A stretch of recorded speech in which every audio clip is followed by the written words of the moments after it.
You often see these dry, red patches on your child's arms, their legs, neck, and maybe other parts of their body. And they're itchy and can cause distress or discomfort to your child. Chances are it's eczema. The important thing is that it's not contagious. Now, how can parents help? On the program today, we'll talk more about eczema and how you can address the skin condition, treat it, and prevent it from flaring up. I'm Dr. Freddy Gomez, and this is Mental Health Talk on CNN Philippines.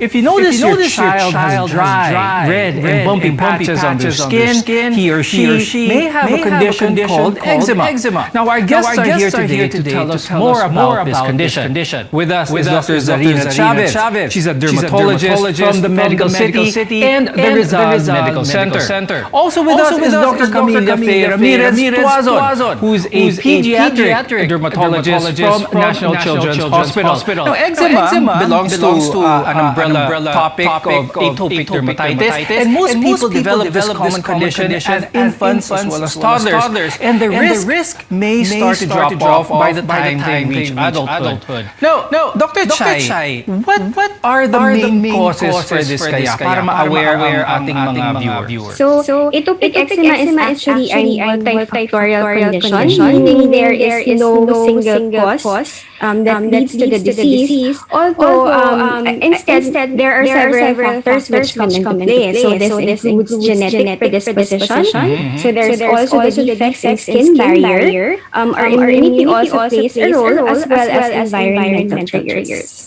Now, there are some risk factors. Of course, a lot of parents might want to know about the risk factors that make a child more vulnerable to this condition. Dr. Camille, let me ask you on this part, what are some of these risk factors na pwedeng present? So as mentioned a while ago, atopic dermatitis or atopic eczema is actually a complex interplay of your genetic predisposition, environmental factors, integrity of your skin barrier, and even one skin microbiome. So 10 to 30% of atopic eczema patients usually have pedigree mutation.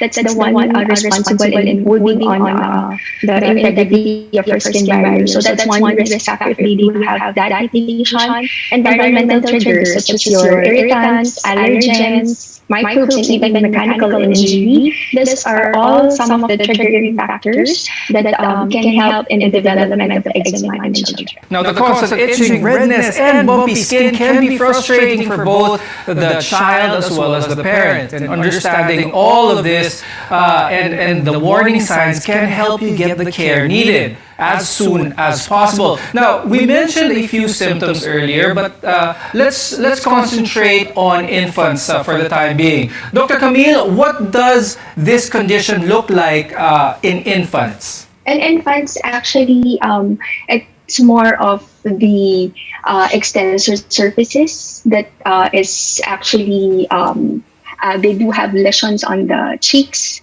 the extensor surfaces, so that's how they look like. It's more crusty, sometimes it's more excoriated, and as mentioned a while ago, that they do drool, especially when they're starting to yung feeding nila. So sometimes you see it around the perioral area.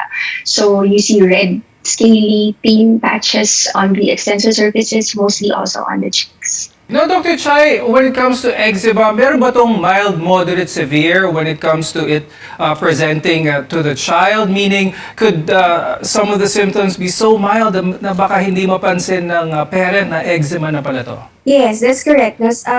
Some patients will just present with dry skin and very itchy skin without overt appearance of rashes. So those patients will not really complain or go to the clinic. But sometimes when they go for other reasons for consult, they say that, Doc, I noticed medyo dry yung balat ng patient or nung anak ko.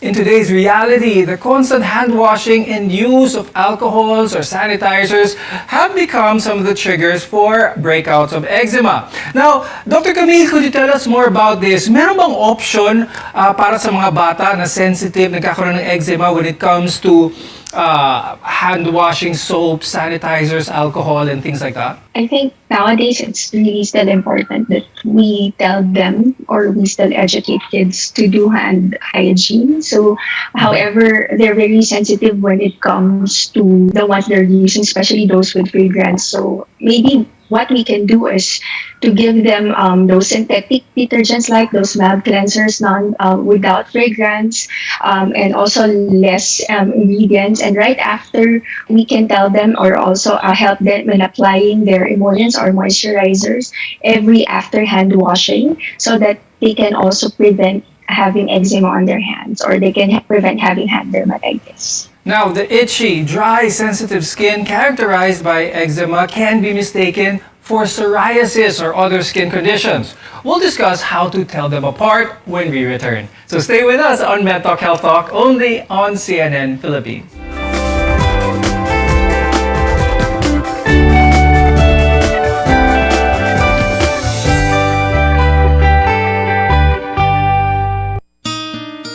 Oh, anyari sa'yo? Ba't nakasimangot ka? Alam ko na. Masakit ang katawan mo, ano? Sa sobrang trabaho? O di kaya masakit ang ulo sa sobrang stress? Break ka muna. Hinga ng malalim at imasahe ang ulo mo gamit ang Herbalaya Liniment Oil. Ako rin ganun eh. Kaya pag mataas ang tensyon sa trabaho, mag-Herbalaya break ka muna. Herbalaya Liniment Oil. Amoy na kaaya-aya. Sa bawat pahid ay ginhawa.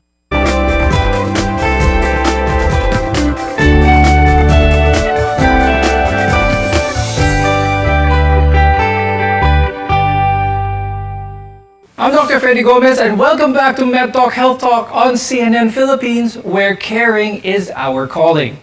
The chronic skin condition eczema can make your child's skin itchy, irritated, and inflamed. But several skin problems can bring about similar symptoms. An example of that is psoriasis. Dr. Chai, what are some of the symptoms of psoriasis that may be similar to eczema, and how can mothers or parents tell them apart? Psoriasis is also an inflammatory skin condition or an immune condition, but usually the lesions of psoriasis are thicker rashes, and the scales are also very thick. So we usually see this on areas which are frequently exposed to trauma, such as the outer sides of the arms, the knees, the elbows, and also on the scalp. Also with psoriasis, there's frequently involvement also of the nails. So we see some findings in the nails. Now, specific tests to diagnose eczema are still unclear. Dr. Chai, could you share your knowledge on how does a dermatologist arrive at the proper diagnosis of eczema? Meron bang specific test para dito? Okay, so there is no specific laboratory test to diagnose eczema. It is actually diagnosed clinically. So we ask about symptoms of itching, about the course of the disease, whether it's recurrent.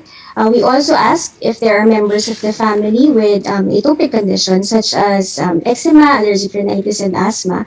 And then we look at the appearance and location of the rashes. Now, while a cure is not the main focus of this, there are many things that you can do to reduce the symptoms and prevent flare-ups. And as we mentioned earlier, most children don't carry this condition throughout adulthood. Now, one of the things that your doctor might recommend is to avoid foods that can cause inflammation or that can be a trigger for eczema. Dr. Chai, what should be eliminated from a child's diet that may be a trigger for eczema? So usually we don't really recommend elimination diet if we do not prove that it causes flares of eczema, because we don't want to hinder them from getting the nutrition from food. So it's not a routine for us to recommend elimination diet in patients with atopic eczema. But if proven, some which can trigger atopic eczema are eggs, nuts, those foods. Now, Dr. Camille, pagdating naman sa mga triggers, what should parents be aware of or so that they could be avoided that may be a trigger for eczema? Those that we do or we buy from the market, let's make sure that all that we're using are mild products, non-fragrance, less ingredients as much as possible, plain as much as possible.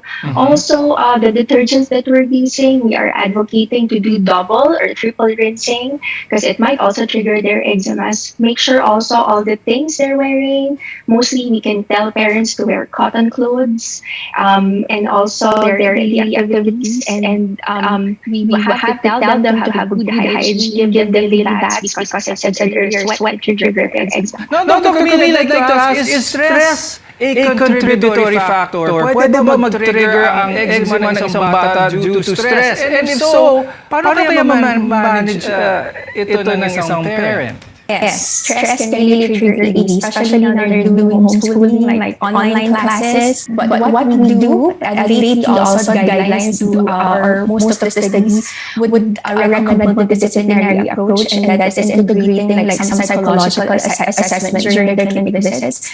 We can do cognitive behavioral therapy to these kids, and also teach them to do some relaxation techniques whenever they have the urge to scratch. And then when they tend to be itchy, because stress really triggers itch, because somehow they do have the same pathway. And also aside from that, we do the habit reversal technique, that whenever they have the urge to scratch or itch, is that they will put their hands or sit on their hands and think of other strategies to divert their attention rather than scratching.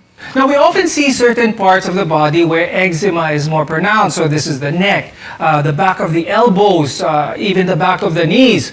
Dr. Chai, bakit ito yung mga areas na focus ng eczema kaya? Okay, so as Dr. Camille said, sweat is a very common trigger for eczema. So usually these are areas where that is occluded by sweat. So in these patients, we usually advise parents to make sure that it is not occluded, and make sure na lagi na lang papahiran yung area if there is already sweat on these areas. Now, Dr. Camille, right now where a lot of kids may be taking their vaccine for COVID-19, because the rollout for the 12 to 17 age group is now underway. And sometimes, very rarely, but sometimes, these vaccines may cause some side effects. Now, can these side effects kaya ng COVID-19 vaccine, can they somehow be manifested through the skin? Can they look like eczema? Some of them are scared, especially those known eczema patients already. They're hesitant to have, because some of them might think na baka mag-flare po yung eczema nila. We're here, that you're a board-certified dermatologist or your primary physicians and pediatricians to guide them, just in case, because still vaccine is more important as of now. So if ever they will have flare of eczema because of the vaccines, or maybe some of them will have manifestations of like morbilliform rashes or like exanthematous, we can always guide them. They can always see us and then help us alleviate their symptoms, just in case they will. But based from my experience in taking care of my AD patients who are already who had their 12 to 70, those who are in that range, so far they're not having any symptoms yet. Now, there are also some home care treatments that can relieve the itchiness and inflammation caused by eczema breakouts. More on this when we return. Your health is our mission here on MedTalk Health Talk. You're watching CNN Philippines.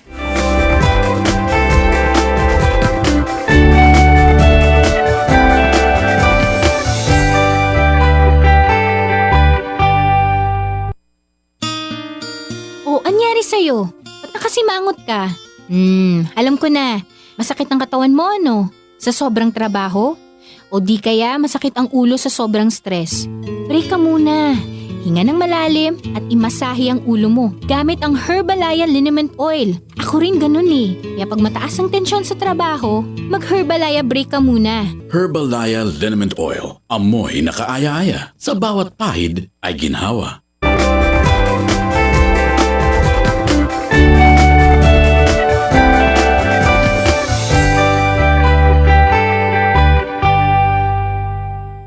I'm Dr. Freddy Gomez, and this is MedTalk Health Talk, your partner in healthcare.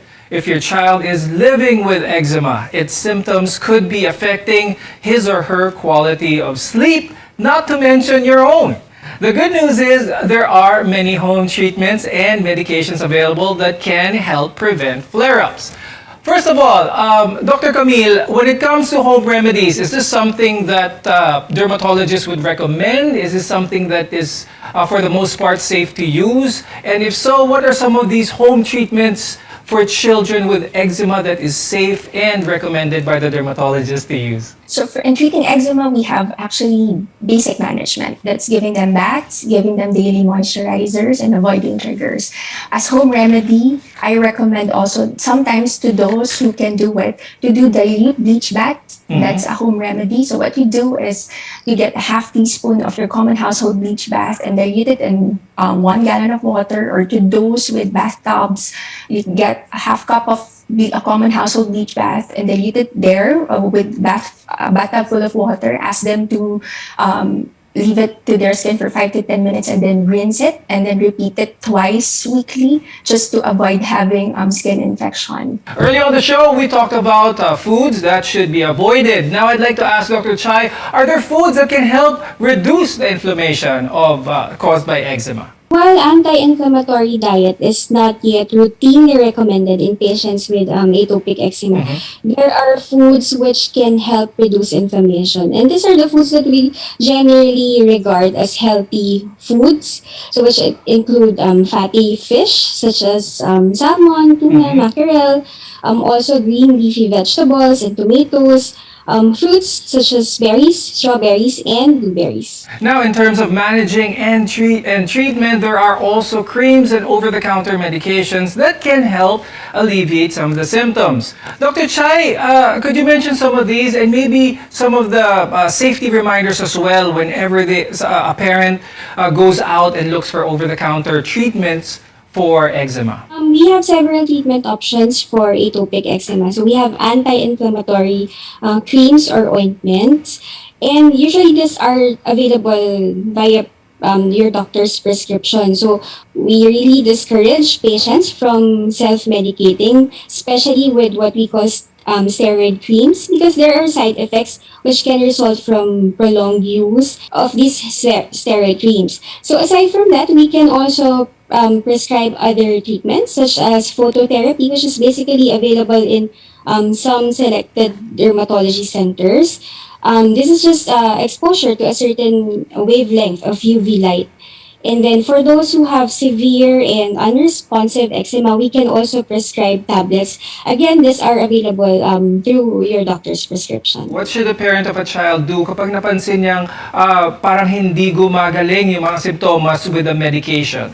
First, the parents should be able to identify triggers, because avoidance of triggers of eczema are very important in the management of these conditions. Also, if it doesn't improve with what was given to you by your doctor, then maybe it's about time to follow up with the doctor, because there are also other treatment options that we can give for these patients. Now, eczema can also affect a child's self-confidence as well as their mental well-being. Because of the redness and inflammation, a child can get very self-conscious, and other kids might not also understand this condition and might react to it harshly or even negatively. Dr. Camille, do you have any tips for parents to help their children deal with these effects? Check on them all the time. Tell them that even if it's hard to treat, there are some things that we can do to alleviate their symptoms, and also to reduce their anxiety. Make sure also to give them proper education, and just sometimes listening to all of them when they visit the clinic is all that matters. So sometimes just show them that you're there for them in this journey. And with that, I'd like to thank dermatologists Dr. Zarina Chavez and Dr. Camille Faye Tuazon for sharing with us your very important insights. Marami pong salamat sa inyo. I'm Dr. Freddy Gomez, and thank you for watching MedTalk Health Talk on CNN Philippines. We'll see you again next time.